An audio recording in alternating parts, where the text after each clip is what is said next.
काय झालं? झालं काम. अगं काय करून आली ते तरी सांग. ती नंतर सांगते, आधी कामगारांची बोलायला पाहिजे. तू चल चल. इकडे ठेवा टिपॉयवर.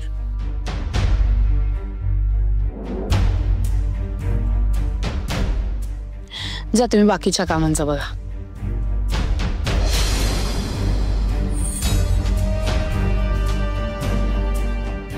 अगं बाई, आंबे मागवलेत का? मीच मागवलेत. तू मागवलीस होय? मला माहितच नव्हतं. राब राब राबूनही जर एखाद्याला चांगलं खायला मिळत नसेल तर काय उपयोग आहे वहिनी?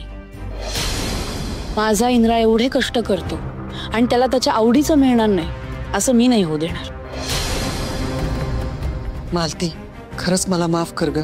अगं मलाच कळत नाहीये आमरस कसा काय खराब झाला ते. वहिनी, तुम्हाला खरंच माहित नाही आमरस कसा खराब झाला? पण मला माहितीये ना. मला वाईट फक्त एकाच गोष्टीचं वाटतंय की आजवर आबांनी तुमच्यासाठी काय किंवा तुमच्या मुलांसाठी काय काहीच कमी केलेलं नाहीये. पण तुम्ही मात्र त्याच आबांच्या मुलांशी असं वागताय. मालती, असं नको ना ग बोलू. अगं मी तुला खरंच सांगते, मी हे सगळं मुद्दामून नाही केलं ग. मालती, अगं इंद्रा मला माझ्या मुलांसारखं आहे आणि त्याला त्रास होईल असं मी कसं वागेल ग, सांग ना. हे बघा बहिणी, आजवर मी तुम्हाला काहीही बोलले नाही, पण आज तुम्ही माझ्यावर बोलण्याची वेळ आणली आणि उशीर होण्याच्या आधी मी एक गोष्ट अगदी थेट सांगते. तुम्ही एक पक्क लक्षात ठेवा, हे जे काही कमवलं ना आबांनी, हे सगळं फक्त आणि फक्त माझ्या इंद्राचं, माझ्या इंद्राचं, माझ्या इंद्राचं, माझ्या आणि ते तसंच राहणार आहे. आणि त्यावरून जर माझ्या इंद्राला कोणीही त्रास देण्याचा प्रयत्न केला तर ते मी खपवून घेणार, ते मी खपवून घेणार, ते मी खपवून घेणार, ते मी खपवून घेणार. मालती, अगं काय बोलतेस तू? हे मी आणि इंद्राला त्रास देणार? अगं त्याला त्रास देण्याचा विचार तर माझ्या स्वप्नात सुद्धा येणार नाही ग. आणूही नका. तुझी ही आयडिया भारी आहे. अगं हो, पण त्याला ते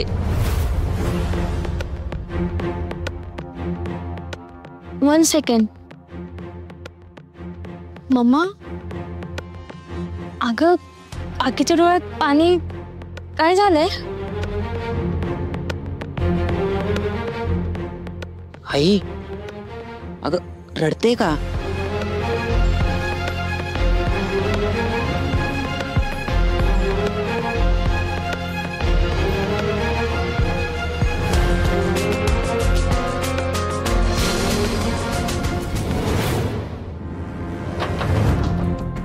ऐका, सगळ्यांनी माझं ऐका. मला 2 मिनिटं तुमच्याशी महत्वाचं बोलायचंय. या या, ए ताई ये ना लवकर. जीतू दादा ये.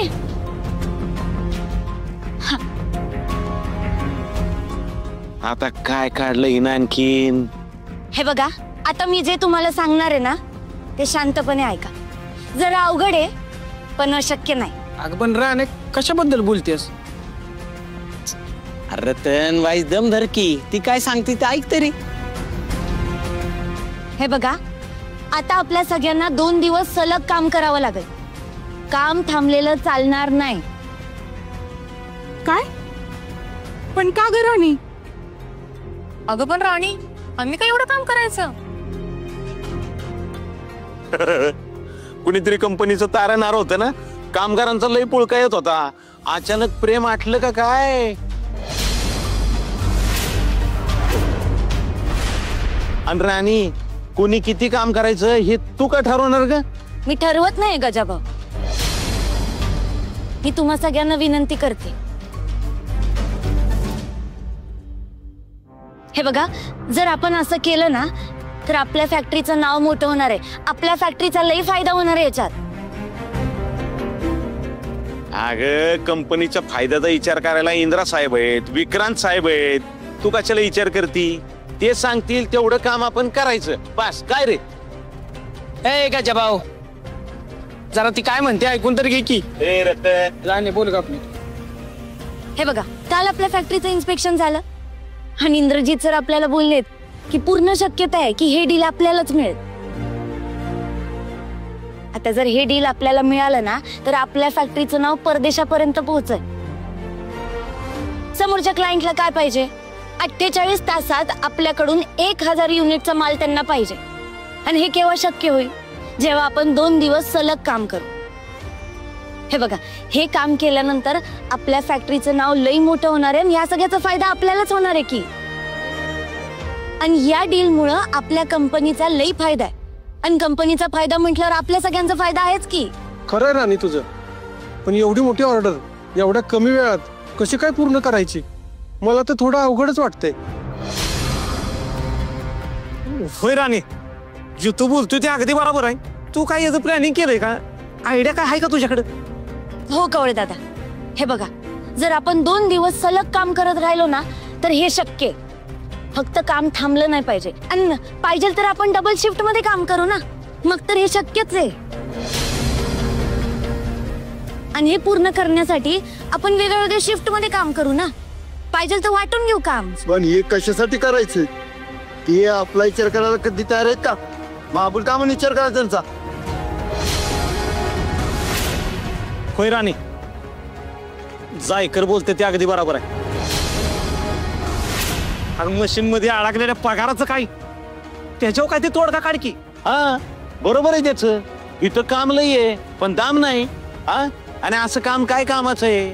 हे बघा, तसंच राबायचं असलं ना दामणार नाही.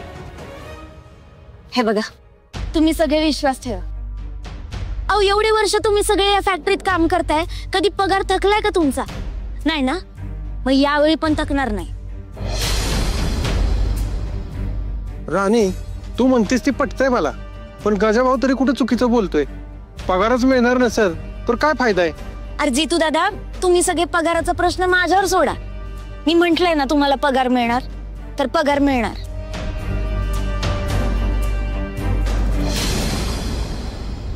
असं असेल राणी तर तू म्हणशील तसं काम करायचं आहे राणी. हो आम्ही तयार आहे. झालं तर मग तुम्ही इथं काम सुरू करा, मी तुमचं काम सुरू करते.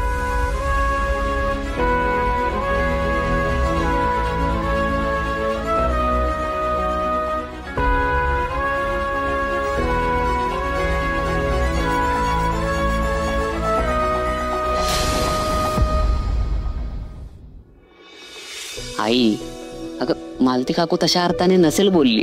तू कशाला मनाला लावून घेते? नको ना त्रास करून घेऊ. अरे अजित, असं कसं बोलतोस? एखाद्याला एवढं टोचून बोलल्यानंतर वाईट वाटणारच ना. आईंचंही मन आहे, त्यांनाही वाईट वाटलंच असेल. आता मालती आईंचा नसेल उद्देश आईंना टोचून बोलण्याचा, पण मग आईंचा तरी कुठे उद्देश होता? इंदिरा भाऊजींना खराब